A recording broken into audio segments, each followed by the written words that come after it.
네, 강프로입니다. 자, 오늘 에코프로 BM이 4% 하락 중입니다. 자, 그리고 오늘 시장이 굉장히 안 좋습니다. 코스피가 2%, 그리고 코스닥이 2.2% 하락 중인데, 코스닥이 하락한다는 건 에코프로 BM을 포함해서 양극재 업체들이 전체적으로 움직임이 안 좋다는 건데, 오늘 특이하게도 LNF가 2%대 강세를 보이고 있습니다. 이유는 한 가지죠. 실적을 확인했기 때문에. 그렇죠? 근데 실적이 좋았나요, 나빴나요? 나빴습니다. 그렇죠? 자, 제가 계속해서 말씀드린 내용 있죠. 선반영 어디에도 적용이 되는 키예요. 그렇죠. 이 선반영에 대한 구조를 내가 이해하지 못하면 주식시장에서 정말 겉핥기만 하고 끝난다. 계속해서 제가 이야기를 드리고 있는 내용입니다. 자, 그리고 제가 에코프로 BM이 완전히 박살이 나려면 어떻게 돼야 된다 그랬죠? 시장이 같이 박살이 나야 된다. 그런데 생각해보세요. 시장이 지금 계속 내리고 있는 것은 맞아요. 그런데 여기서 완전히 박살나서 추세를 하방으로 돌리고 완전히 꺾여 들어갈 수 있는 그런 상황이 벌어질까? 그런 상황은 벌어지지 않는다는 겁니다. 그런 상황이 되려면 고가 부근에서 그냥 내리꽂아야 돼요. 지금 고가 부근에서 내리꽂아야 되는데 내리꽂으면 꽂을수록 어떤 상황이 벌어지고 있냐면 에코프로 BM 낮아지죠. 그쵸? 그럼 그럴수록 뭐가 나와요? 시장에 대한 가격 부담이 줄어들게 됩니다. 그리고 삼성전자도 낮아지죠.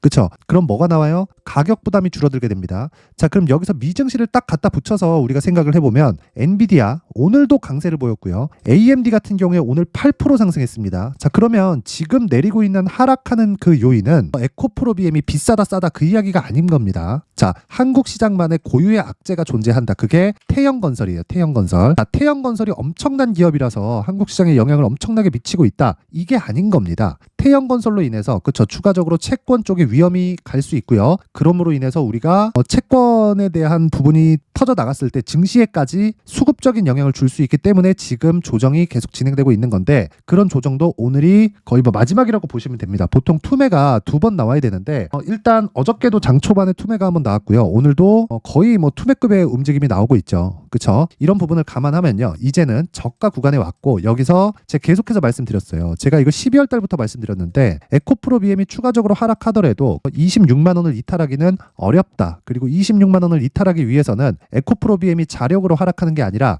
그쵸, 시장이 위에서 찍어 눌러야 되는데 지금 시장이 위에서 찍어 누르고 있는 상황입니다. 자, 시장 코스피 차트 한번 볼게요. 보고 나서 이야기를 드리죠. 자, 내용 한번 보시면, 자, 여기 코스피가 오늘로써 61선을 이탈을 했습니다. 그쵸? 61선을 이탈을 했다는 건 추세가 훼손됐다, 붕괴됐다 이렇게 보실 수도 있는데 그게 시장에는 통용되지 않습니다. 그쵸? 자, 무슨 얘기냐면요, 61선을 이탈하면 하방에서 횡보해야 되는 시간이 필요해집니다. 그리고 다시 돌파하는 과정이 있어야 되죠. 그럴 때까지 이 저가 구간에서 횡보를 해야 되는데 이 구간을 우리는 이제는 보내야 될 때가 됐어요. 그런데 여기서 추가적으로 완전히 박살나서 가려면 미증시가 위에서 찍어 눌러야 됩니다. 근데 지금 찍어 누를 수 있는 상황이 사실상 나오기 어렵다. 자, 미증시 기준에서 봤을 때 애플 같은 경우에 지금 실적이 확인될 때까지 돌아서기 어려운데 마이크로소프트가 계속 올라서 시가총액 순위가 바뀌었습니다. 그렇죠? 그리고 반도체 종목은 계속 올라가고 있어요. AMD나 엔비디아나 이런 쪽들. 자, 미증시가 1월 초에 들어서 12월 말 1월 초 이때 정도의 조정을 받았는데 그때 AMD도 그렇고 엔비디아도 그렇고 어떻게 됐나요? 이렇게 된다. 신고가예요. 오늘도 3% 올라서 그냥 신고가 갱신해 버렸어요. 자, 그렇다는 건 주식시장이 죽을 때가 아니다. 이미 조정 다 끝났고, 그렇죠? 한국 시장은 고유의 악재가 있지만 그 고유의 악재도 지금 가격에서는 더 이상 이런 악재로 받아들이기가 어려울 정도까지 내려왔다. 그러면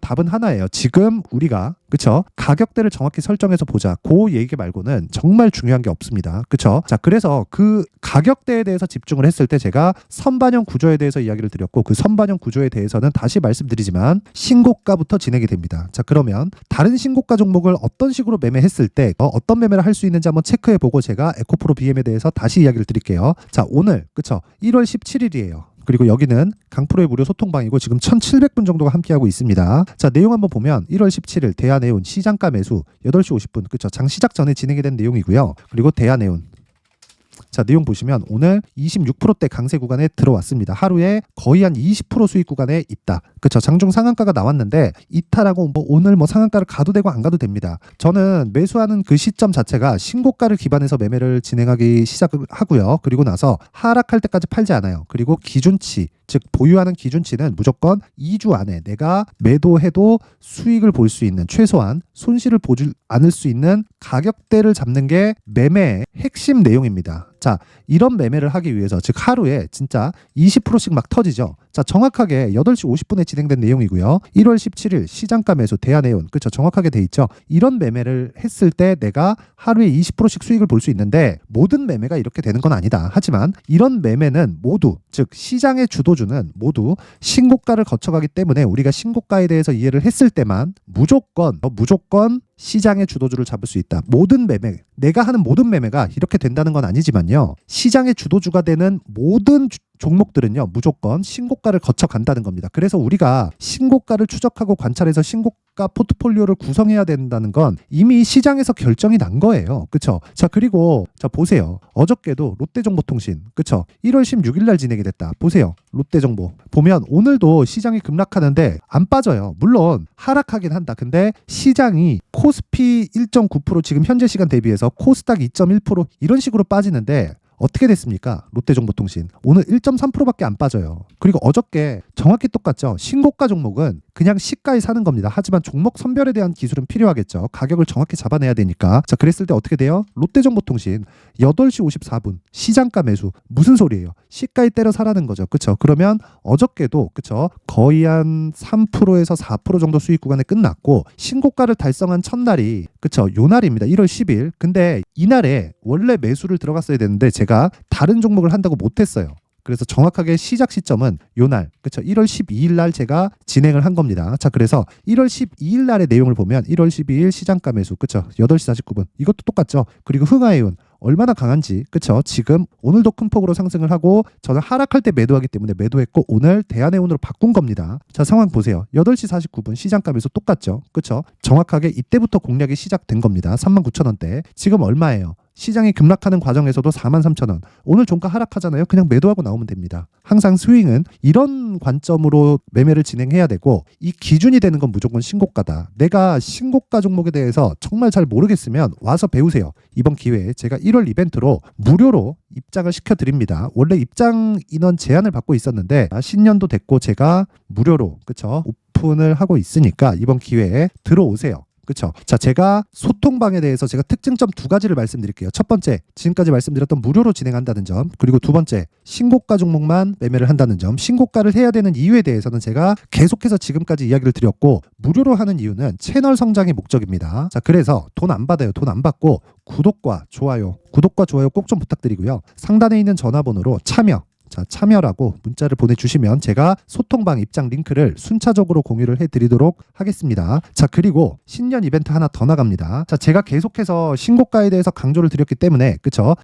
그쵸? 흥하해운, 롯데정보통신 그리고 오늘자 같은 경우에 그쵸? 뭐가 나갔습니까? 대한해운 이런 종목을 지속적으로 추적 관찰할 수 있는 여기 신고가 검색기 그리고 여기서 나온 종목을 그쵸? 이런 식으로 매매할 수 있게 그쵸? 스킬에 대해서 기술에 대해서 제가 상세하게 준비를 해놓은 여기 수익 모델에 대한 내용까지 함께 준비를 해놨는데 이것도 채널 성장의 목적입니다. 그래서 구독과 좋아요 꼭 좀 부탁드리고요. 상단에 있는 전화번호로 참여라고 문자를 보내주시면 제가 소통방 입장 링크 그리고 신고가 검색기 여기 수익 모델에 대한 내용까지 함께 공유를 해드리도록 하겠습니다. 자, 다시 에코프로 BM으로 돌아와서 보면요. 자, 내용 한번 보세요. 오늘 4% 하락한다. 근데 시장이 그만큼 박살이 나 있다. 그런데 2차전지 양극재 업체 중에서 에코프로 BM이 원래 대장이지만 LNF가 며칠 동안 강세를 보입니다. 그쵸? 밑에 깔아놓을게요. LNF.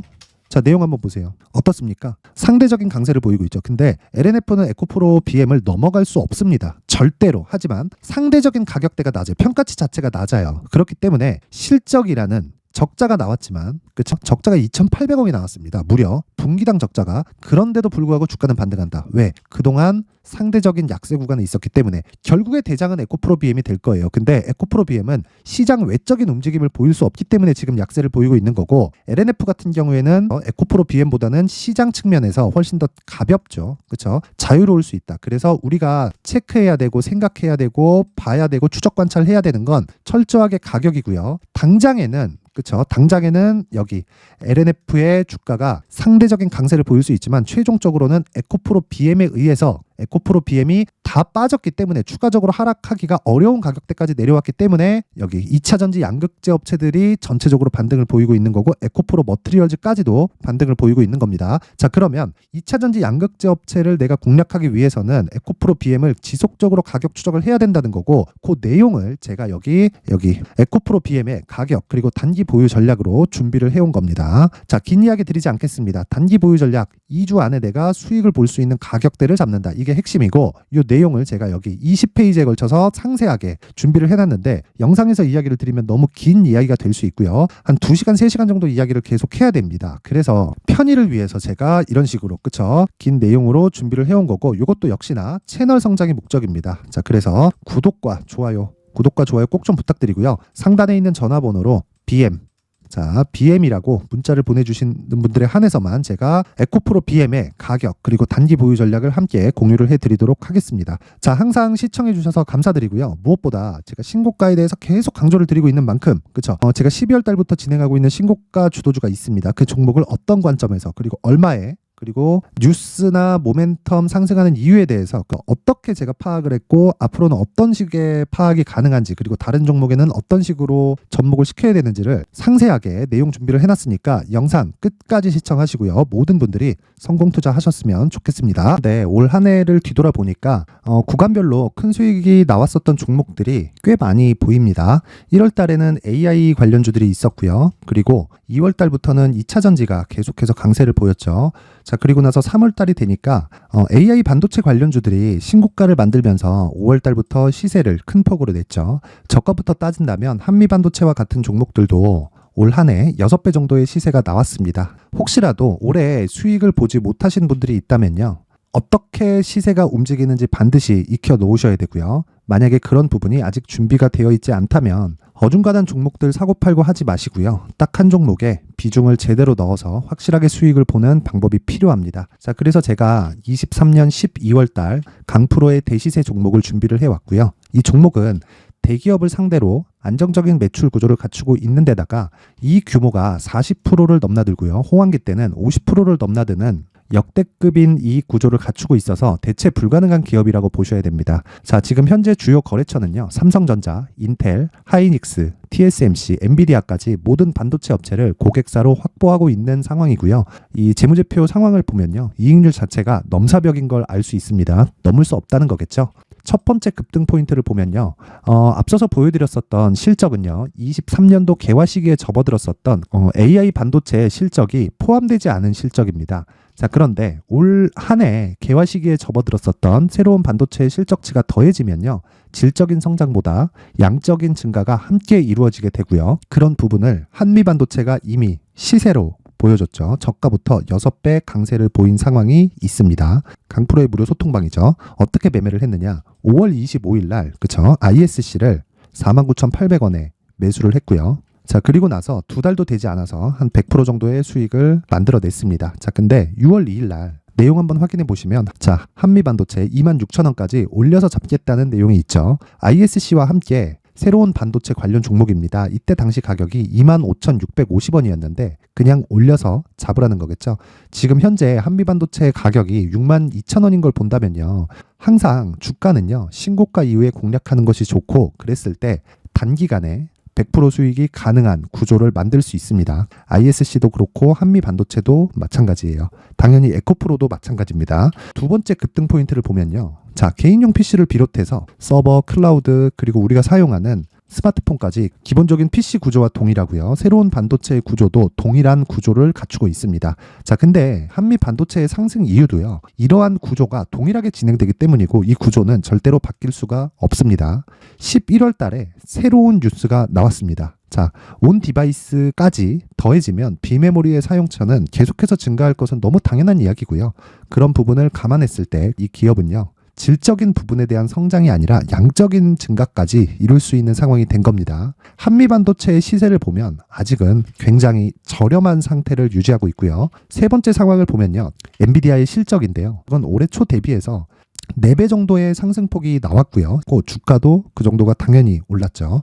주식 투자를 할 때는 예상하는 게 아니라 확정치를 보고 매매를 해서 수익을 낼 수 있어야 됩니다. 앞서서 제가 보여드렸었던 내용인 ISC도 그렇고요. 한미반도체도 그렇고 확정된 내용이 있었죠. AI에 대한 개화 시기에 맞춰서 삼성전자와 SK 하이닉스가 강세를 보이는 구간이 있었고요. 엔비디아가 강세를 보였습니다. 삼성전자도 그렇고 하이닉스도 그렇고 엔비디아도 마찬가지고요. 생각해 보시면 세력들이 어찌할 수 없는 정도의 사이즈를 가지고 있는 그런 종목들이죠. 그렇기 때문에 제가 계속해서 이야기를 드리는 겁니다. 확인하는 데는 확정치가 필요하다고요. 엔비디아 실적만큼 확실한 재료가 있을까요? 엔비디아의 실적의 증가세는요. 앞으로 다가올 AI 반도체의 수요 증가가 있을 수밖에 없다는 거고, 그리고 그에 맞춰서 단가는 폭증하고 있는 상황인 게 엔비디아의 실적을 보면 알 수 있고요. 그리고 삼성전자와 SK 하이닉스로 연결이 되고요. 그래서 한미반도체가 올라온 그런 상황입니다. 한미반도체만큼 추가적으로 상승할 수 있는 종목이 있다는 게 하이닉스를 포함해서 삼성전자의 시세 그리고 엔비디아의 실적을 보면 알 수 있고요. 그래서 준비한 4분기 대시세 종목, 내년 초까지 강세를 보일 수 있는 종목을 준비를 해왔습니다. 어렵게 생각하지 마시고요. 기본적으로 신고가 구간에 있는 종목이기 때문에 하락에 대한 저항성은 충분히 갖춰져 있는 종목이고 이미 시세가 시작이 됐습니다. 무엇보다 중요한 건 얼마에 사는 걸 텐데 제가 그런 부분까지 상세하게 준비를 해놨으니까 영상 상단에 있는 전화번호로 대시세라고 문자를 보내주시는 분들에 한해서만 무료로 공개를 하도록 하겠습니다. 매매하는 과정에서 수익이 잘 안 난다 하시는 분들은 이 종목 딱 받아가서 큰 수익 내셨으면 좋겠습니다.